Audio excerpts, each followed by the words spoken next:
আবারও বিতর্কে সাকিব, লাথি দিয়ে ভাঙলেন স্ট্যাম্প, ফেসবুকে ক্ষমা প্রার্থনা, ম্যাচ রেফারির রিপোর্টের পর শাস্তি।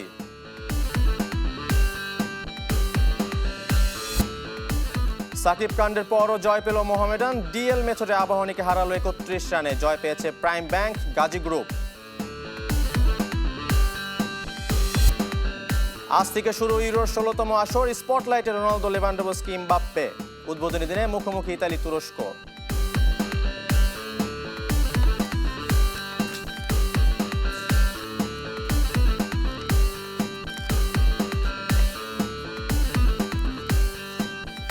সবাইকে আমন্ত্রণ স্পোর্টস 24-এ। এতক্ষণ শিরোনাম শুনছিলেন, শুরুতেই নিয়মিত আয়োজন পিক অফ দ্য ডে।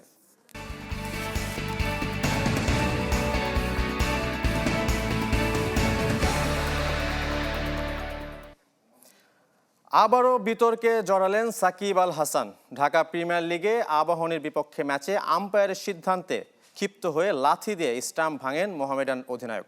শুধু তাই নয়, বৃষ্টির কারণে খেলা বন্ধের সিদ্ধান্তের প্রতিবাদে আরও একবার স্টাম্প উপড়ে ফেলেন তিনি। যদিও ম্যাচ শেষে ফেসবুক ক্ষমা চেয়েছেন সাকিব, আর সিসিডিএম চেয়ারম্যান জানিয়েছেন ম্যাচ রেফারির রিপোর্টে অনুযায়ী হবে সাকিব আল হাসানের শাস্তি।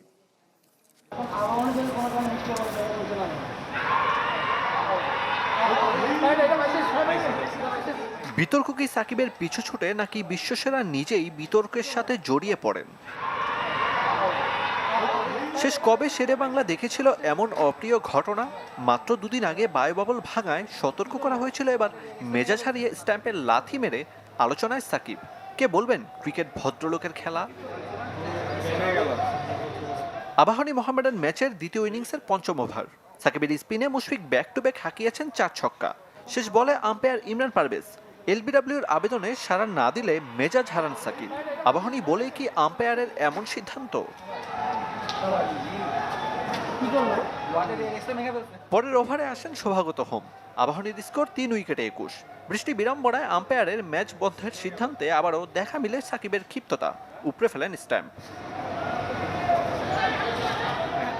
২২ গজ থেকে ডাগ আউটে ছড়িয়ে পড়ে সেই উত্তেজনা, যে দৃশ্যে উপস্থিত সাকিব ছাড়াও আবাহনী কোচ খালেদ মাহমুদ। প্রিমিয়ার লিগের এমন ঘটনা দেশের ক্রিকেটে কি বার্তা দিল?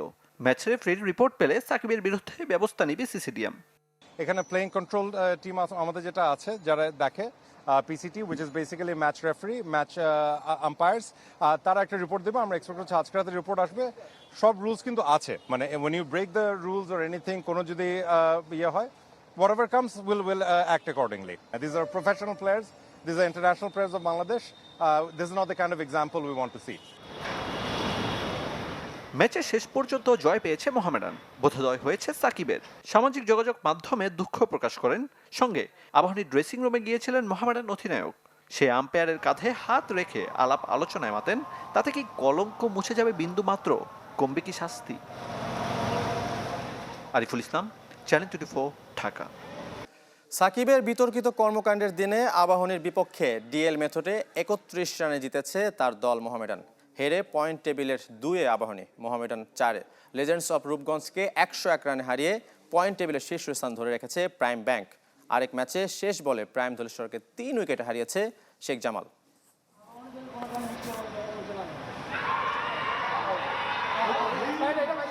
একসময় আবাহনী মোহামেডান ম্যাচ মানে মাঠে হট্টগোল, গ্যালারিতে মারামারি, আম্পায়ারিং নিয়ে অভিযোগ, পাল্টা অভিযোগ। সেটা এখন শুধুই ইতিহাস। দর্শকদের খানিকটা হলেও সেই উত্তেজনা মনে করিয়ে দিল সাকিব কাণ্ড। আগে ব্যাট করতে নেমে দলীয় ৩৭ রানে পারভেজ ইমনের উইকেট হারায় মোহামেডান। এরপর আব্দুল মজিদ ও ইরফান শুক্কুরের ব্যাটে বড় স্কোরের স্বপ্ন। তবে জোড়া আঘাতে লাগাম টেনে ধরেন একে স্বাধীন। বিপর্যয়ে সাকিবের ব্যাটে রান। ইনিংস লম্বা করতে না পারলেও ২৭ বলে করেন ৩৭ রান, ১৪৫ রান তোলে মোহামেডান। জবাবে ৯ রানে ৩ উইকেট হারিয়ে চরম বিপর্যয় আবাহনীর। নাইম শেখ ও একে স্বাধীনকে ০ রানে বিদায় করেন শুভাগত হোম। বিপর্যয় সামলে ওঠার চেষ্টায় নাজমুল হোসেন, মুশফিকুর রহিম জুটি। সাকিবের প্রথম ওভারে ১ ছক্কা ও ১ চার হাঁকান মুশফিক। সেই ওভারেই এলবিডব্লিউর আবেদনে আম্পায়ার সাড়া না দেয়ায় ক্ষোভ ঝাড়েন সাকিব। ষষ্ঠ ওভারে বৃষ্টির কারণে খেলা স্থগিত করেন আম্পায়ার। আকাশী নীলদের রান তখন ৩১। বৃষ্টির পর ডাকওয়ার্থ লুইস পদ্ধতিতে ৯ ওভারে আবাহনীর টার্গেট ৭৬। বলের সঙ্গে পাল্লা দিয়ে রান তুলতে পারেনি দলটি। ৬ উইকেট হারিয়ে থামে ৪৪ রানে। ৩১ রানের জয় পায় মোহামেডান। সকালে টস হেরে ব্যাট করতে নেমে ৫ উইকেটে ১৬৯ রান তোলে প্রাইম ব্যাংক। এনামুল হক বিজয় ৬৯ আর রনি তালুকদার করেন ৫৩ রান। জবাবে ব্যাট করতে নেমে মাত্র ৬৮ রানে গুটিয়ে যায় রূপগঞ্জ। ইকরাম হোসাইন, চ্যানেল 24, ঢাকা। আজ থেকে শুরু হচ্ছে ইউরোপ শ্রেষ্ঠত্বের আসর। ইউরোপ প্রথম দিনে আন্ডারডগ তুরস্ককে আতিথ্য দেবে সাবেক চ্যাম্পিয়ন ইতালি। রোমের স্তাদিও অলিম্পিকোয় ম্যাচটি শুরু হবে রাত ১টায়। প্রথমবারের মতো ইউরোপের ১১ দেশে হবে এবারের টুর্নামেন্ট। ২৪ দেশ, ৫১ ম্যাচ, ১১ ভেন্যু, ১ ট্রফি। ১১ জুন থেকে ১১ জুলাই ১ মাস ফুটবল নেশায় বুঁদ হয়ে থাকার উপলক্ষ ইউরোর ১৬তম আসর। করোনা বাধায় ১ বছর পেছালেও নামটা একই থাকছে ইউরো ২০২০, যেখানে সবচেয়ে বড় চমকের নাম ভেন্যুর বহুমেরুকরণ। ইউরোর ইতিহাসে প্রথমবারের মতো ইউরোপের ১১ দেশ আয়োজক হতে চলেছে। আজ থেকে Amsterdam, Baku, Budapest, Copenhagen, Glasgow, Munich, Rome, Seville, Saint Petersburg আর লন্ডন ইউরোপ শ্রেষ্ঠত্বের রং ছড়ানোর অপেক্ষায়। ফাইনাল সহ সবচেয়ে বেশি ৮ ম্যাচ হবে লন্ডনের ওয়েম্বলিতে। কোভিড বাধায় নাম প্রত্যাহার করেছে দু আয়োজক শহর। জনসমাগমে নিষেধাজ্ঞায় বিলবাওয়ের পরিবর্তে সেভিলে হবে ম্যাচ, আর ডাবলিনের ম্যাচগুলো হবে লন্ডন আর সেন্ট পিটার্সবার্গে। প্রতিটা ম্যাচে মাঠে বসে খেলা দেখার সুযোগ থাকছে ফুটবল প্রেমীদের। একমাত্র ভেন্যু হিসেবে ফুল হাউস দেখা যাবে বুদাপেস্টের পুস্কাস অ্যারেনা। এছাড়াও সেন্ট পিটার্সবার্গের ক্রেস্তোভস্কি স্টেডিয়াম আর বাকুর অলিম্পিক স্টেডিয়াম অনুমতি পেয়েছে অর্ধেক দর্শকের প্রবেশাধিকারের। বাকিগুলোতে ২২ থেকে ৪৫% দর্শক গ্যালারিতে বসে খেলা দেখতে পারবে। ইউরোর সফলতম দু দেশ জার্মানি আর স্পেন জিতেছে ৩টি করে শিরোপা। এছাড়া ফ্রান্সের ঝুলিতে আছে 2 silverware. Soviet Union, Italy, Czechoslovakia, Netherlands, Denmark, Greece আর পর্তুগাল একবার করে উঁচিয়ে ধরেছে ইউরো ট্রফি। গোলের বিচারে আসরের সফলতম ফুটবলার মিশেল প্লাতিনি আর ক্রিস্টিয়ানো রোনালদো। সমান ৯টি করে গোল এই দুই ফুটবল গ্রেটের। তবে ফ্রেঞ্চ কিংবদন্তিকে ছাড়িয়ে যাওয়ার সুযোগ পাচ্ছেন CR7। এছাড়াও সাবেক ইংলিশ স্ট্রাইকার এলেন শিরারের আছে ৭ গোল। আসরের হট ফেভারিট বিশ্বকাপজয়ী ফ্রান্স। এমবাপ্পে, গ্রিয়েজম্যান, কান্তে, পগবাদের জন্যই তৃতীয় শিরোপার যোগ্য দাবিদার লেস ব্লুরা। Kevin De Bruyne, Romelu Lukaku, হ্যাজার্ডরা বেলজিয়ামের সোনালী প্রজন্মের সারথি। বিশ্ব র্যাঙ্কিংয়ের ১ নম্বর দলও প্রথম শিরোপার দৌড়ে এগিয়ে থাকবে। শিরোপা খরা ঘুচানোর হাতছানি কোয়ালিফায়ারে দুরন্ত পারফর্ম করা ইংল্যান্ডের সামনেও। Cristiano Ronaldo, Bruno Fernandes, Joao ফেলিক্সদের মতো অভিজ্ঞ তরুণদের মিশেলে বর্তমান চ্যাম্পিয়ন পর্তুগালকেও হেলাফেলা করার সুযোগ নেই।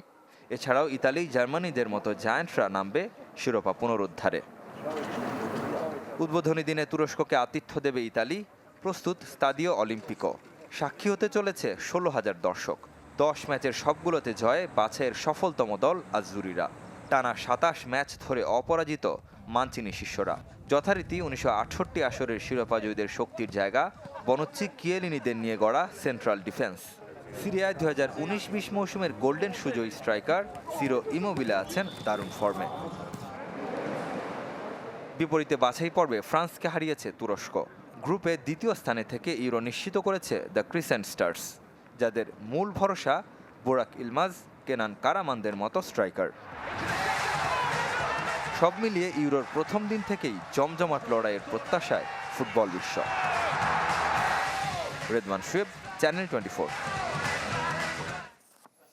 ইউরো মানেই যেন তারকাদের দুটি ছড়ানোর মঞ্চ, তেমনি নতুন কোনো তারকার উত্থান। এবার যেমন আলো ছড়াতে পারেন রোনালদো, এমবাপ্পে, গ্যারেথ বেলের মতো পরীক্ষিতরা, তেমনি চোখ থাকবে গ্রিনউড, মাউন্ট, পেদ্রির মতো নবীনরা। দেখে নেব এবার ইউরোয় প্লেয়ার্স টু ওয়াচ।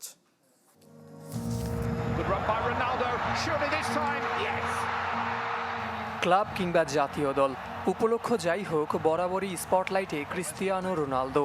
তবে শুধু নামের ভারেই নয়, বুড়ো বয়সের পারফরমেন্সেও এখনও যে কারো বাজির ঘোড়া হতে পারেন CR7। যৌথভাবে ইউরোর সর্বোচ্চ গোলের রেকর্ডটা এককভাবে করে নিতে আর মাত্র একবার বল জালে জড়ানোর অপেক্ষা পর্তুগিজ অধিনায়কের। গেল আসরের ফর্ম ধরে রাখতে পারলে ভেঙে দিতে পারেন জাতীয় দলের জার্সিতে ইরানের আলী দায়ির 109 গোলের রেকর্ডও। ইউরো মাতাতে প্রস্তুত রবার্ট লেভানডভস্কিও। ছোট দলের বড় স্বপ্নের সারথি এই গোল মেশিন। বায়ার্নের জার্সিতে স্বপ্নের মতো মৌসুম কাটানো নাম্বার 9-এর উপর রাখতে হবে এবারের স্পটলাইট। বয়স 22 হলেও দায়িত্ব কম নয় কিলিয়ান এমবাপ্পের। তবে বড় মঞ্চে জ্বলে ওঠার প্রমাণ দিয়েছিলেন সেই রাশিয়া বিশ্বকাপেই। সবশেষ মৌসুমে পিএসজির জার্সিতেও ছিলেন উড়ন্ত ফর্মে। ফরাসিদের তৃতীয় ইউরো স্বপ্নের বড় কারিগর হওয়ার সব প্রস্তুতি সেরে রেখেছেন এই স্পিড স্টার। অবশ্য পরিসংখ্যান দিয়ে বোঝানো যাবে না লুকা মদ্রিচের মুন্সিয়ানা। ক্রোয়াটদের বিশ্বকাপ ফাইনালে তোলার কারিগরের উপর এবারের দায়িত্ব মহাদেশীয় শ্রেষ্ঠত্ব অর্জন। এই মিডফিল্ডারের কাছেই মধ্য মাঠের দখল হারাতে পারে যে কোনো প্রতিপক্ষ। এক ঝাঁক উঠতি ফুটবলারের স্কোয়াড হলেও জার্মানির সাফল্যের নেপথ্য নায়ক হতে পারেন থমাস মুলার। যদিও এখনও টুর্নামেন্টে গোলের দেখা পাননি এই মিডফিল্ডার, তবে বিশ্বকাপে 10 গোল করা মুলারেই নজর রাখবেন প্রতিপক্ষ কোচেরা। টুর্নামেন্টে অন্যতম ফেভারিট ইংল্যান্ডের হ্যারি কেইনেই চোখ রাখতে হবে ফুটবল প্রেমীদের। শেষ হওয়া মৌসুমে স্পার্স জার্সিতে যেমন গোল করেছেন তেমনি করিয়েছেনও বেশ। এবার বিলেতে ইউরো ফিরবে কিনা অজানা প্রশ্নের উত্তর নির্ভর করছে ইংলিশ অধিনায়কের পারফরমেন্সের উপর। 11 বছরের খরা কাটিয়ে ইন্টারকে সিরিয়া শিরোপা এনে দেওয়ার অন্যতম নায়ক লুকাকুর এবারের মিশন ইউরো। হ্যাজার্ড, ডি ব্রুইনাদের সাথে বেলজিয়ামের স্বপ্ন সারথিও এই বিশালদেহী স্ট্রাইকার। তবে পরীক্ষিতদের ভিড়ে আলো কেড়ে নিতে পারেন নবাগতরাও। ইংল্যান্ডের ট্রাম্প কার্ড হওয়ার সব উপাদানই আছে মেসন মাউন্ট, গ্রিনউড, রাশফোর্ডদের। স্পেনের শ্রেষ্ঠত্ব পুনরুদ্ধারে পেদ্রি আর ইতালির 53 বছরের আক্ষেপ ঘোচানোর নায়ক হতে পারেন ফেদেরিকো শিয়েসা। ফ্রাঙ্কি ডি ইয়ং, জুয়াও ফেলিক্স, ব্রুনো ফার্নান্দেজ কিংবা কাই হাভার্টসদের মতো রাইজিং স্টাররাও প্রস্তুত ইউরোর মঞ্চ রাঙাতে। সাগর, চ্যানেল 24। বাংলাদেশ দলের বিশ্বকাপ বাছাইয়ের খবর। ওমানের বিপক্ষে নিজেদের শেষ ম্যাচের জন্য প্রস্তুত হচ্ছে বাংলাদেশ দল। সকালে টিম হোটেলে 2 ভাগে বিভক্ত হয়ে জিম সেশন করেন ফুটবলাররা। সন্ধ্যায় কাতার ইউনিভার্সিটি মাঠে অনুশীলন করে জেমিডের শিষ্যরা। সেট পিস আর ম্যান মার্কিং ছাড়াও ডিফেন্স নিয়ে কাজ করেছেন হেড কোচ। মঙ্গলবার ওমানের বিপক্ষে বাছাই পর্বের শেষ ম্যাচ। কার্ড সমস্যায় খেলতে পারবেন না অধিনায়ক জামাল ভুঁইয়া, রহমত মিয়া, বিপ্লু আহমেদ। কেটে গেছে অনিশ্চয়তা। নির্ধারিত সময়েই ব্রাজিলে শুরু হচ্ছে কোপা আমেরিকা। টুর্নামেন্ট আয়োজনের পক্ষে মত দিয়েছেন দেশটির সুপ্রিম কোর্ট। শুক্রবার ভার্চুয়াল সেশনে টুর্নামেন্ট আয়োজনের ব্যাপারে নিজেদের মতামত তুলে ধরেন সুপ্রিম কোর্টের 11 সদস্যের বেঞ্চ, যেখানে কোপা আয়োজনের পক্ষে ছিলেন বেশিরভাগ বিচারক। পাশাপাশি করোনা মোকাবেলায় ব্রাজিল সরকারকে অতিরিক্ত পদক্ষেপ গ্রহণের নির্দেশও দিয়েছেন তারা। 13 জুন ব্রাজিল ভেনেজুয়েলা ম্যাচ দিয়ে পর্দা উঠবে 47তম আসরের। এদিকে কোপা আমেরিকার জন্য 28 সদস্যের দল ঘোষণা করেছে আর্জেন্টিনা। বাদ পড়েছেন লুকাস ওকাম্পোস। গেল সপ্তাহে চিলির সাথে বিশ্বকাপ বাছাই ম্যাচে লিওনেল স্কালোনির শুরুর একাদশে ছিলেন 26 বছর বয়সী এই উইঙ্গার। নেই ডিফেন্ডার হুয়ান ফয়তো। তবে স্কোয়াডে জায়গা হয়েছে করোনায় আক্রান্ত গোলরক্ষক ফ্রাঙ্কো আরমানি। যদিও নেগেটিভ হয়েই দলের সাথে যোগ দিতে হবে সেরা গোলরক্ষককে। তার পরিবর্তে গোলবার সামলাবেন এমিলিয়ানো মার্টিনেজ। নেতৃত্বে Lionel Messi, Di Maria, Sergio Aguero, Lautaro মার্টিনেজরা আছেন শক্তিশালী স্কোয়াডে।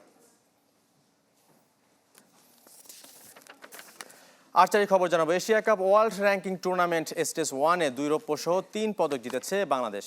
কোরিয়ার গুয়াংজুতে কম্পাউন্ড মিশ্র দলগত ইভেন্টের স্বর্ণ পদকের লড়াইয়ে স্বাগতিক কিম জঙ্গো ও সং চাংয়ের কাছে 155-146 পয়েন্ট ব্যবধানে হেরে গেছেন শেখ সজীব ও পুষ্পিতা জামান জুটি। কম্পাউন্ড পুরুষ দলগত ইভেন্টেও কোরিয়ার কাছে স্বর্ণ হাতছাড়া করেছে বাংলাদেশ। স্বাগতিক চৌ ইয়ংহি ক্যাং ঢংউনের কাছে 235-205 পয়েন্ট ব্যবধানে পরাজিত হন বাংলাদেশের শেখ সজীব, হিমু ভাসার ও মোহাম্মদ আসিফ মাহমুদ। আর রিকার্ভ মিশ্র দলগত ইভেন্টে ব্রোঞ্জ জিতেছেন প্রদীপ চাকমা ও রজনী আক্তার জুটি। 13 জুন দেশে ফিরবে আর্চারি দল। শেষ করব স্পোর্টস 24 খেলা সব আপডেট ও রিপোর্টগুলো দেখতে ভিজিট করুন facebook.com/sports24 টিম এই পেজে। ধন্যবাদ সঙ্গে থাকার জন্য।